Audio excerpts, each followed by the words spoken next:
ان تجتنبوا كبائر ما تنهون عنه نكفر عنكم سيئاتكم. الله جل جلاله فرمایي چې کچیر تی دا غټ ګناهونو سزا نه وګرځي،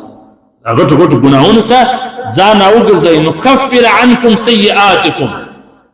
دا کشنی ګناه والا زه دغه استعمال ستې دا غټ ګناهونو سزا نه وګرځوي، کشنی زدر مفهوم. وندخلكم مدخلا كريما، او ډیر په معزز او عزتمن ځای کې به تی داخله کړي، عزتمن ځای. اوس ګناه کبیره هغه ته ویل کېږي مختصر تعارف چې په نص کې منع راغلی، مثلا آیات کې منع وي، په حدیث کې منع وي، او پر دې باندې حد جاری کېږي. بعض دا وایي په کومه ګناه حد جاری کېږي لکه شراب او زنا او غلا او داسې، او بعض دا وایي چې مثلا هغه چې لعنت پر راغلی نو دا رقم پیرس ورکړی دي چې مثلا ګوري چې د ګناه کبیره چې د څه د مفسرینو راخصي دي چې اول له ګناه کبیره ده چې د الله سره شریک نه جوړ، ناحقه وینه تویول، زنا کول، د یتیمانو مال خوړل، مور پلار ته تکلیف ورکول، زیرول، انجونو ته په مال کې حصه نه ورکول، په میراث کې پر یو پاک دامنه ښځه باندې تهمت لګول، ظلم کول، په امانت خیانت کول، د الله د رحمت څخه امید کېدل،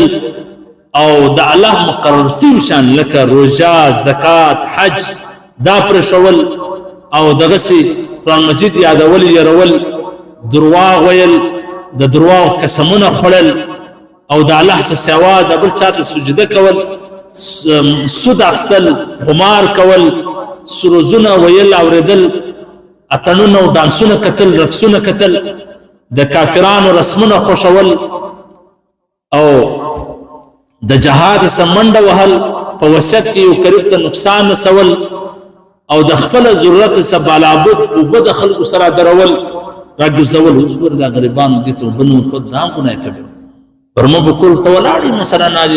المر یې راکاږي، لیکن همسایګانو ته به دوی اوبه نه ورکوي، لارې او دروازې به ورته تړلي. او پر ګناهونو باندې اصرار کول، کشنی ګناهونو ته کې براغه اصرار کې همیشه کې دغسې شراب خوړل، غلا کول، غصب، تهمت، قطع رحمي، ناب تول، خیانت کول، رشوت ورکول، د یو خاوند د ښځې په مابینځ کې لرېوالی جلاوالی راوستل، د خنزیر غوښې خوړل، مردار خوړل، دا ټول هغه غټ ګناه